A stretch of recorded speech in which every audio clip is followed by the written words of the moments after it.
Olá, meus amigos, minhas amigas, bem-vindos a mais um vídeo de introdução à ciência do direito, mais um vídeo tratando de teoria do ordenamento jurídico, que é um dos assuntos que compõem essa disciplina, né?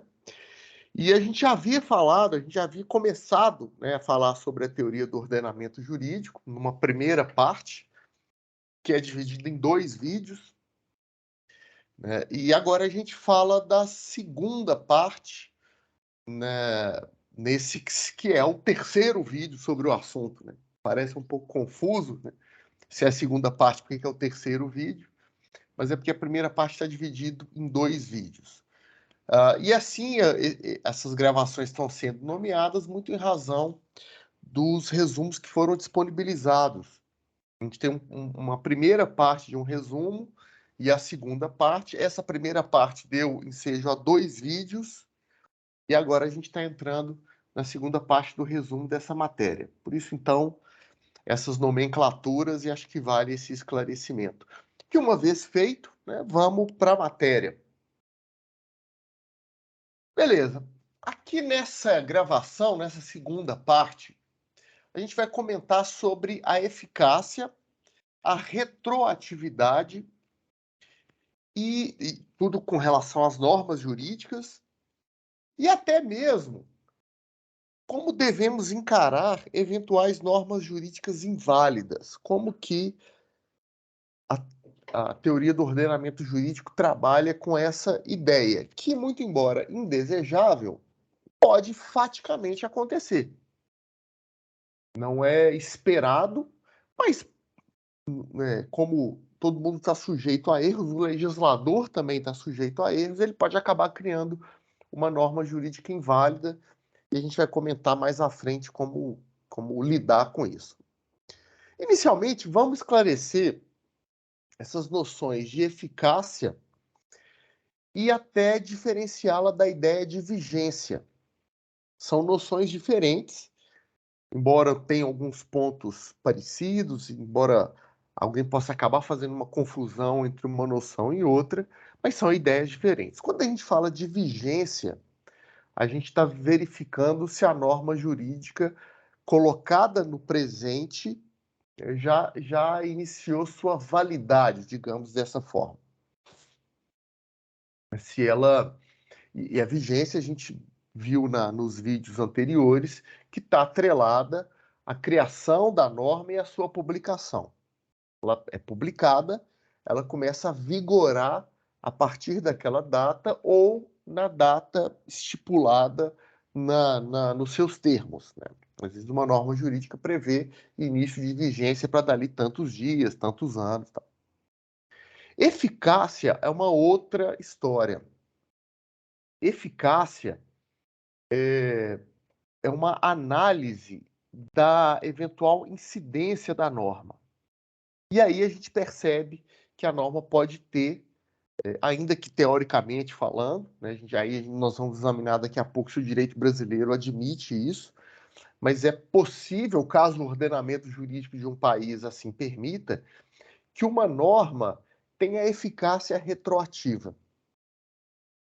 Então vamos lá, uma norma ela passa a vigorar a partir de quando? Direito brasileiro da sua publicação ou a partir de uma data estipulada na própria norma, mas sempre para o futuro. Você nunca vai ter uma norma publicada hoje que começa a vigorar no passado. Não. Agora, os efeitos dessa norma, a eficácia é somente para o futuro, fatos que vão acontecer, ou a gente pode estipular uma norma que entre em vigor hoje e que regule fatos já ocorridos. Ou seja, uma norma com vigência iniciando hoje, mas com eficácia para o passado, eficácia pegando fatos anteriores. E aí vamos pensar aqui um exemplo um pouco mais concreto. Você celebrou um contrato de compra e venda no ano passado. E hoje é publicada uma norma, e hoje começa a vigorar uma nova norma que proíbe contrato de compra e venda que você celebrou. assim, não que a norma tenha esse nível de especificidade, né? Só um exemplo. Proíba o tipo de compra e venda da mesma natureza que você celebrou no ano passado. A norma vigora da publicação para frente, então ela vai vigorar e ela vai ter eficácia sobre os contratos a serem celebrados no futuro, sem sombra de dúvida. A vigência é para o futuro, a eficácia para os atos futuros é garantida. Agora, pode haver eficácia para os atos passados? Pode ser que essa norma que está vigorando hoje, ela vai incidir e proibir, inclusive, esse contrato que já foi celebrado no passado? É aí que a gente vai entrar agora nessa nossa conversa, né? Pois bem, a gente está notando, então, que a eficácia é a relação entre os fatos, aquilo que é, e o que está prescrito pela norma, que é aquilo que deve ser.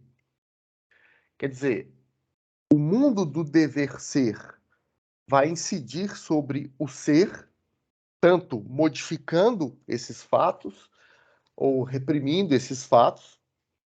E essa relação que a gente está apontando entre os fatos e a norma jurídica, entre o que é e o que deve ser, a gente observa tanto pelo ponto de vista do cumprimento quanto do descumprimento. Ou seja, a gente vai poder apontar que uma norma é eficaz quando ela incide sobre um fato, seja mesmo quando o fato cumpre aquela norma, mas também quando descumpre. Vou dar exemplo, vai ficar um pouco mais claro. Vamos imaginar uma lei que manda um comerciante emitir uma nota fiscal em razão de uma venda e, em seguida, pagar o tributo correspondente, o ICMS.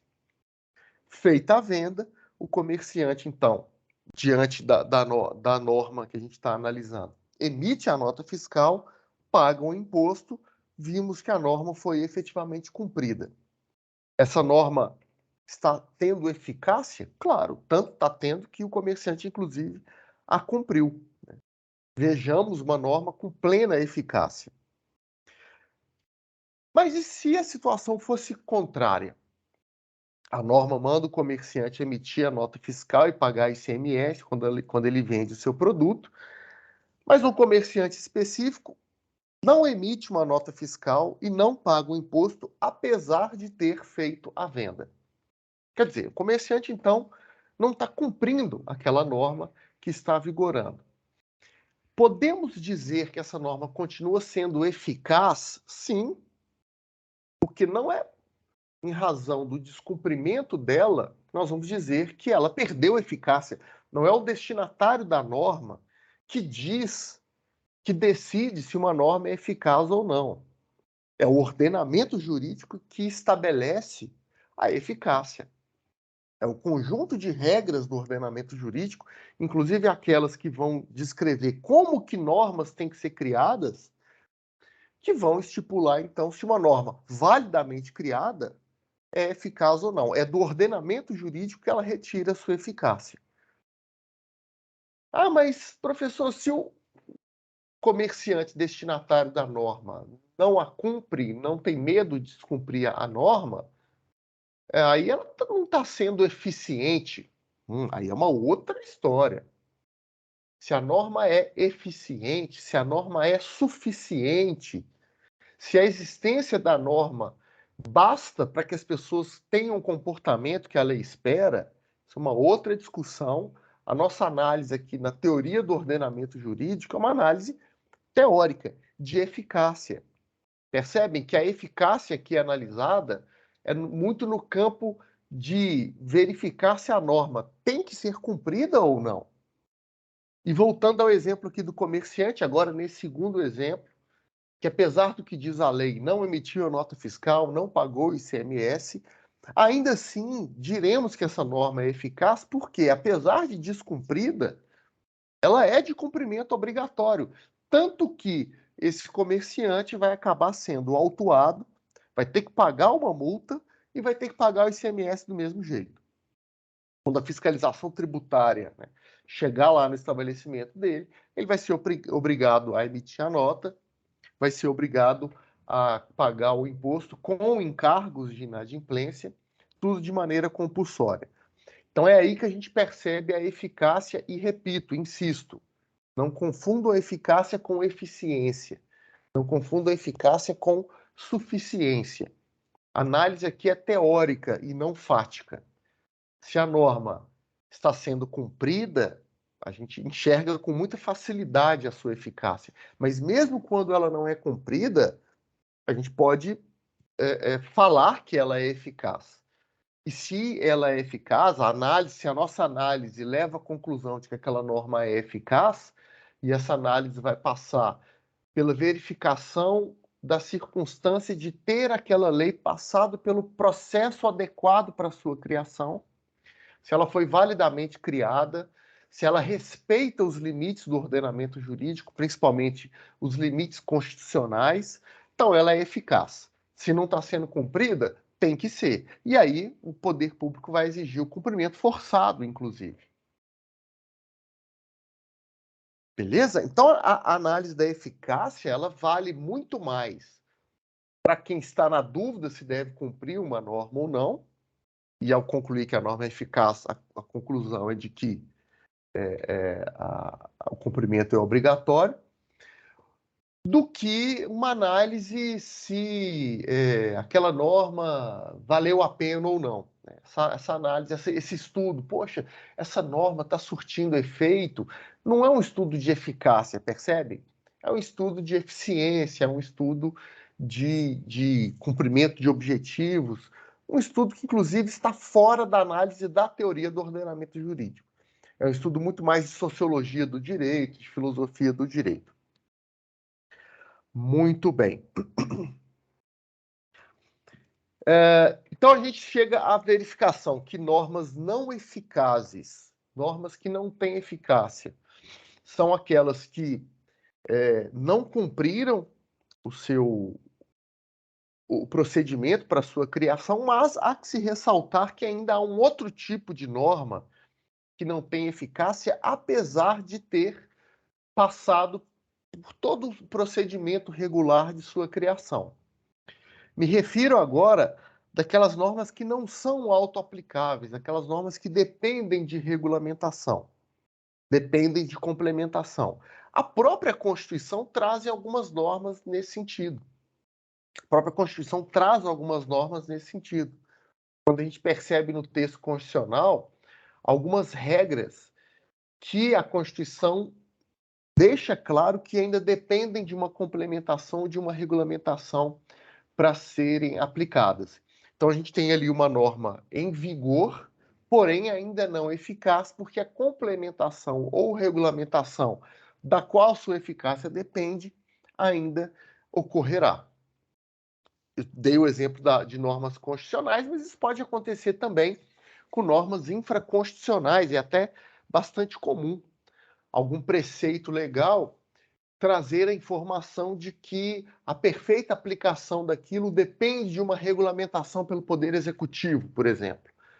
Ali você verá uma norma eficaz, vigente, uma norma em vigor, porém não eficaz, apesar de ter passado por todo o procedimento válido da sua criação, mas é porque ela própria explica que está dependendo de uma complementação para ter a sua eficácia plenamente atingida. Ok. Dissemos agora há pouco que quando a gente analisa a eficácia, diferentemente da vigência, que é sempre voltada para o futuro, a eficácia pode se voltar para o passado também, né? Uma norma em vigor, ela sempre vai ser eficaz para o futuro, uma norma válida, né? E que seja já auto-aplicável, que não dependa de complementação ou regulamentação, ela sempre vai ter eficácia para o futuro. Mas é preciso avaliar uma eventual eficácia ao passado, porque ela é possível, em tese, ela é possível em teoria. Analisaremos aqui, confirmaremos se o nosso ordenamento jurídico vai admitir isso. É o ponto, então, em que a gente chega na verificação de retroatividade da norma. E a conclusão que a gente nota ao verificar o direito brasileiro é que, em alguns casos, a retroatividade é permitida. Não é regra. A regra é que é uma norma sempre vigora para o futuro e sempre é eficaz para fatos que ainda acontecerão a partir daquele momento. Mas é possível uma norma que tenha entrado em vigor nesse momento incida sobre fatos que estão em processo de ocorrência, por exemplo, um contrato que está sendo negociado, mas que ainda não foi firmado, e mesmo até para fatos já consolidados do passado, em que circunstâncias especiais vão permitir e até recomendar essa retroatividade. Vamos por partes, inicialmente até deixando claro garantias de segurança jurídica que tanto a Constituição como a Lei de Introdução às Normas do Direito Brasileiro vão deixar claro para a gente. Então, não criemos pânico, né? Nada de achar que, meu Deus, agora quer dizer que uma nova norma vai atingir tudo que eu fiz no passado. Calma. Constituição e norma de introdução e lei de introdução à norma do direito brasileiro deixam claro que uma norma jurídica que entre em vigor não pode retroagir para atingir o chamado direito adquirido, o ato jurídico perfeito e a coisa julgada. Nos próximos slides a gente vai ver com mais calma o que significa cada uma dessas figuras, mas então fique claro, fique calmo ou calma. Se você tiver algum direito adquirido, uma nova norma não pode tirá-lo de você. Se você já praticou um ato jurídico que é considerado perfeito, e o perfeito aqui não é no sentido de que não tenha defeitos, né? Mas é no sentido de que já ter completado todas as etapas para sua criação, também fique calmo, uma norma futura não vai poder atingir esse seu ato jurídico, e mesmo a questão da coisa julgada. E aí já me encontro um pouco habilitado a responder perguntas que eu coloquei no início desse vídeo. Né? Aquela, poxa, se você celebrou um contrato de compra e venda no ano passado, esse contrato está totalmente celebrado, ele está já vigorando, mas todas as etapas para sua celebração já foram cumpridas, esse é então um ato jurídico perfeito. Hoje entra em vigor uma norma proibindo aquele tipo de compra e venda. O seu contrato lá do ano passado continuará a vigorar? Sim, porque a norma nova de agora, estamos vendo aí, ela não pode retroagir a sua eficácia para atingir o ato jurídico perfeito. Por exemplo, um contrato que já está definitivamente celebrado, que já está inclusive sendo executado. Agora, eu havia pontuado, né, que ali em casos excepcionais a lei vai retroagir, inclusive para atingir fatos consumados. Né? A gente vai notar que isso acontece no direito penal e no direito tributário, sobretudo, e veremos que é para privilegiar o cidadão, para beneficiar o cidadão. Tá? Mas vamos passo a passo, vamos primeiro, com calma, entender o que seria o direito adquirido, já que notamos que uma norma jamais pode retroagir para atingir um direito adquirido. A norma pode retroagir para atingir fatos que aconteceram no passado, fatos que estão acontecendo, desde que não tenham gerado direito adquirido. Bom, nós vamos falar que isso aconteceu, né? Que há um direito já adquirido quando ele já está incorporado ao seu patrimônio, quer dizer, ao seu conjunto de prerrogativas, ou à sua personalidade, sua ou de algum outro sujeito de direito. E aqui, até para entender melhor o que é um direito adquirido, fica a observação de que a gente não pode confundir isso com expectativa de direito, que é uma confusão que muita gente faz. Expectativa de direito é a possibilidade, é a expectativa de um direito vir a ser adquirido. Você está em rota de adquirir aquele direito. Você está cumprindo os requisitos para adquirir aquele direito. mas ainda não o adquiriu. Então, você tem apenas expectativa de direito que, por mais legítima que ela seja, não tem garantia contra uma lei nova. Vamos dar exemplo. Primeiro exemplo de um direito adquirido e de como uma lei nova não pode atingi-lo. Vamos imaginar uma norma que garanta aposentadoria por tempo de serviço a um trabalhador depois de 35 anos de serviço. Isso é uma lei hipotética, tá, gente?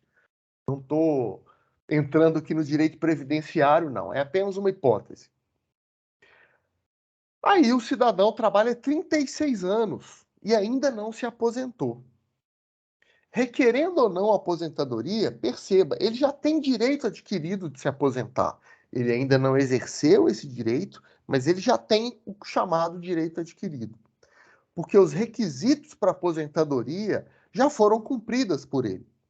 Repito, nesse meu exemplo hipotético, a aposentadoria é obtida, segundo a norma fictícia aqui, após 35 anos de serviço. O cidadão já trabalhou 36 anos e segue trabalhando. Ele ainda não se aposentou, mas ele já adquiriu o direito a se aposentar. Aí, ok, a pessoa está lá, continua trabalhando, ele está deixando a aposentadoria, a qual ele já tenha direito adquirido para o momento futuro, e aí ele é surpreendido com a entrada em vigor de uma lei dizendo que a aposentadoria agora, a partir de então, é só com 40 anos de serviço. Esse cidadão, ele é atingido pela lei nova? A situação dele é atingida pela lei nova? Não. Ah, mas a lei nova está dizendo que a partir de 2022, a partir de agora, só, e não necessariamente 2022, né? Se tem um ano aqui, mas, na verdade, o melhor exemplo é, a lei nova está dizendo que a partir de agora só pode aposentar quem tem 40 anos. Ok, mas o cidadão desse exemplo, quando essa lei nova foi criada, quando ela entrou em vigor, esse cidadão já tinha direito adquirido a se aposentar. Ele ainda não tinha se aposentado, mas ele já tinha cumprido os requisitos para tal. Então, essa lei nova não vai atingir esse cidadão. Porém, aí vamos agora analisar a expectativa do direito e vamos ver como que as noções são diferentes. Vamos imaginar agora uma cidadã. Vou até mudar o gênero aqui da pessoa do exemplo, para ficar claro que são situações distintas. Vamos agora imaginar uma cidadã que tenha prestado serviço por 34 anos. Estamos usando como exemplo uma lei hipotética que prevê aposentadoria aos 35 anos. Repito, é uma lei hipotética, tá, gente? Não é aqui caso do direito brasileiro, não estou entrando em análise do direito previdenciário concreto aqui, é apenas uma ilustração para eu ressaltar a diferença entre direito adquirido e expectativa de direito. Então, estamos lidando com a hipótese de uma normatização que prevê a aposentadoria aos 35 anos de serviço e uma cidadã tem 34 anos de serviço. Ela tem expectativa de direito, neste momento, de se aposentar com mais um ano de serviço. Ela já completou 34, a lei menciona, a lei exige 35 anos de serviço para aposentadoria.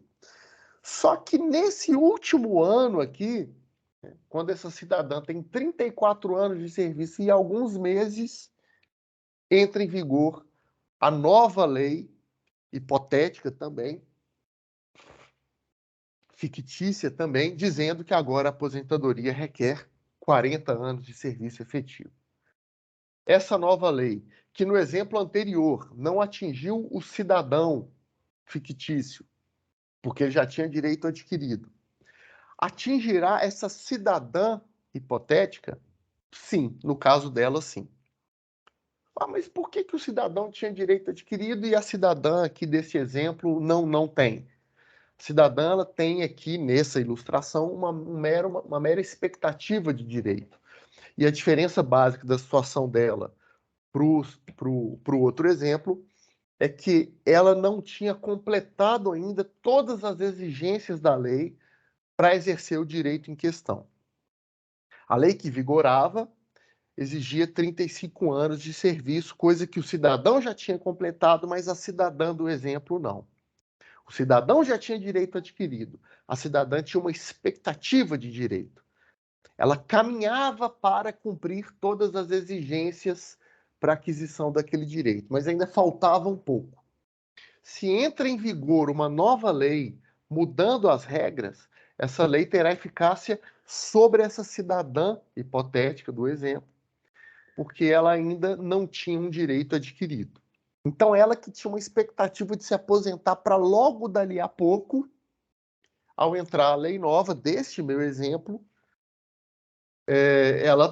essa lei nova tem eficácia sobre o caso dessa cidadã, que agora terá que trabalhar mais um pouco, preencher os requisitos da nova lei, para poder se entender como alguém que tem adquirido o direito em questão. Mas vimos que a nova lei também não pode atingir o ato jurídico perfeito. Uma nova lei, ela pode até atingir, ser eficaz sobre fatos já ocorridos quando ela entra em vigor, ou fatos que estão ocorrendo quando ela entra em vigor, desde que não atinja direito adquirido e o ato jurídico perfeito, que agora pode ser conceituado como o ato praticado em um certo momento histórico, de acordo com as normas jurídicas vigentes naquela ocasião. Mas vejam, é preciso, para ser considerado um ato jurídico perfeito, que o ato já tenha sido consumado, cumprido todas as etapas da sua constituição. De novo, né, voltando ao exemplo que eu havia comentado agora há pouco. Um contrato ele pode ser considerado um ato jurídico perfeito ou não? Depende. O contrato ele tem várias etapas de celebração, proposta, contraproposta, aceitação. Alguns contratos formais eles exigem uma documentação, um registro no cartório, em alguns casos. Então, para cada contrato, você precisa identificar as etapas da sua formação e verificar se todas essas etapas já foram cumpridas. Enquanto alguma etapa ainda não foi cumprida, esse contrato ainda não totalmente consumado, ainda não totalmente celebrado, não é um ato jurídico perfeito. E uma nova lei que trate sobre aquele assunto poderá ter eficácia, terá eficácia sobre esse contrato em formação, sobre esse ato jurídico ainda em curso. Agora, se por outro lado, todas as etapas de celebração do ato jurídico, um contrato, por exemplo, já foram cumpridas, ele já se tornou um ato jurídico perfeito, e aí uma nova lei não poderá gerar eficácia sobre ele. Então, por exemplo, duas pessoas estão prestes a assinar um contrato. Prestes, está faltando apenas elas se reunirem e praticarem o ato final de celebração do contrato. Só que, antes disso, vem uma nova lei alterando e proibindo certas condições que estavam previstas para vigorar naquele contrato, ainda não celebrado definitivamente. Não dá para dizer que é um ato jurídico perfeito, portanto, agora esse contrato que estava em vias de ser celebrado terá que respeitar a nova lei. E para ser considerado um ato jurídico perfeito, agora ele tem que seguir as condições da nova lei que gerará eficácia sobre ele. Ah, mas essa lei entrou em vigor hoje e a negociação do contrato já vinha acontecendo. Sim, mas uma lei que entra em vigor hoje, ela tem eficácia sobre atos em curso, sobre a negociação de atos jurídicos em curso, se eles ainda não se aperfeiçoaram, se eles não são ainda juridicamente perfeitos. Muito bem. E vimos que uma nova lei não pode gerar eficácia contra a coisa julgada. Só que discutiremos a questão da coisa julgada na segunda parte dessa nossa conversa, né? Na parte 2 desse vídeo, da segunda parte da teoria do ordenamento jurídico. A primeira parte foi dividida em 2 vídeos, essa segunda parte também será dividida em 2 vídeos, para evitarmos que as gravações fiquem longas demais. Então, vou interromper aqui mas é só você, onde você está me vendo, seja no Moodle, seja no YouTube, só você procurar a parte 2 dessa nossa conversa, que aí a gente retoma a partir da coisa julgada. Beleza? Obrigado, pessoal. Valeu, até mais.